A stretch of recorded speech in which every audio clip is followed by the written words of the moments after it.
आज हम संत गुरु रविदास जी महाराज की जयंती पर यहाँ पर पहुँचे हैं और यहाँ संस्था ने मुझे बुलाया। मैं उनका धन्यवाद करती हूँ। बहुत एक अच्छा मकसद लेकर ये लोग आगे बढ़ रहे हैं ताकि समाज के बच्चों को फ़ायदा मिले। यहाँ पर छात्रावास और पुस्तकालय बनाने का इनका प्रयास है, तो उसमें मैं इनका पूरा सहयोग करूँगी और एक अच्छी संस्था यहाँ पर बने ताकि पूरे समाज को फायदा मिले। नगर निकाय चुनाव आ रहे हैं, यदि कांग्रेस का क्या स्टैंड रहेगा? हालांकि बीजेपी भी कर रही है अपने उम्मीदवार को, कांग्रेस की तरफ से क्या आपको लगता है? कांग्रेस की तरफ से जो हम मालूम पड़ा है कि हम जो कॉरपोरेशन है उनमें सिंबल पर लड़ेंगे और परिषद का चेयरमैन सिंबल पर होगा।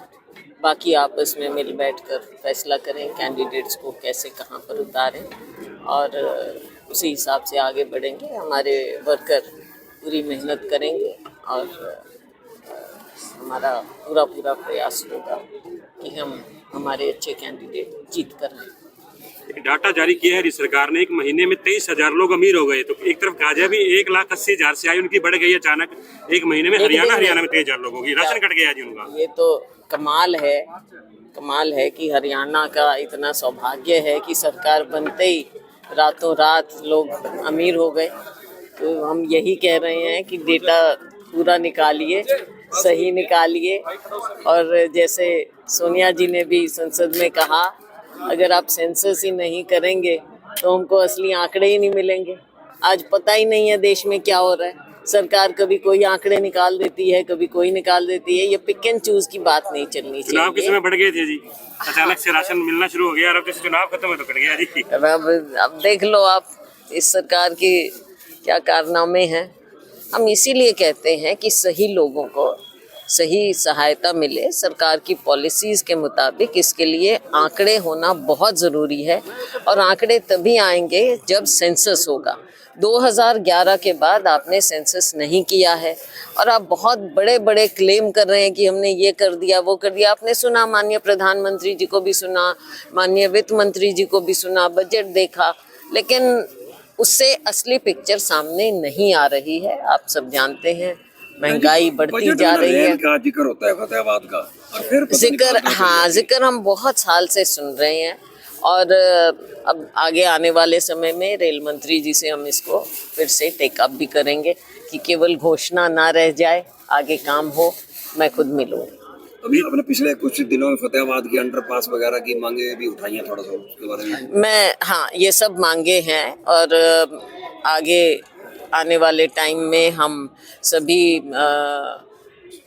लेवल पे इसको करेंगे। एक बार तो उठाई है, उठाना एक चीज़ होती है, लेकिन उसको हम आगे भी बढ़ाएं। अभी हमने दिशा की मीटिंग भी यहाँ की फाइनली, कई बार चेंज होगी डेट, तो फाइनली मीटिंग रखी है 25 तारीख को। तो उसमें जो भी हमारे स्थानीय मुद्दे हैं उनके बारे में हम वहाँ अफसरों के साथ डिस्कस करेंगे और देखेंगे कि क्या वो कर रहे हैं और क्या आगे करना है। ये तो एक ऐसा है ऑनगोइंग प्रोसेस, सरकार के साथ जद्दोजहद करते रहनी पड़ती है, चाहे भारत सरकार है चाहे राज्य सरकार है। तो हम इलाके के लिए, इलाके की जो भी मांगे नहीं कहूँगी मैं, ज़रूरतें कहूँगी, तो जो भी ज़रूरतें हैं उनके लिए आवाज़ लगातार उठाएंगे। लोकसभा चुनावों के दौरान जो कांग्रेस का टेम्पो बना था, भाजपा को घेरने में लगभग नजर आया था भी कांग्रेस कामयाब हो रही है। 3 राज्यों में वो टेम्पो कुछ डाउन आ गया। हाँ, हैं कई कारण होते हैं राजनीतिक, कुछ उनके कुछ हमारे। बीजेपी में आपसी लड़ाई मची हुई है। नीलगिरी का प्रकरण आपने देखा ही है, नोटिस जारी हो रहे हैं, वो कह रहे ठंडा पानी पीऊंगा फिर मैं जवाब दूंगा। तो कैसे देखते हैं जिसे आप? देखो, भाजपा ऐसा नहीं है, ये दिखावा कुछ और करते हैं, लेकिन इनके भी जब ये, आपको याद होगा पहले भी आपने मुझसे सवाल किए कि भाई कांग्रेस में क्या है, कांग्रेस में क्या। अब ये भाजपा भी देख ले कि जब पावर में है तो पावर में कैसे किस तरह की चीज़ें इनके साथ हो रही हैं।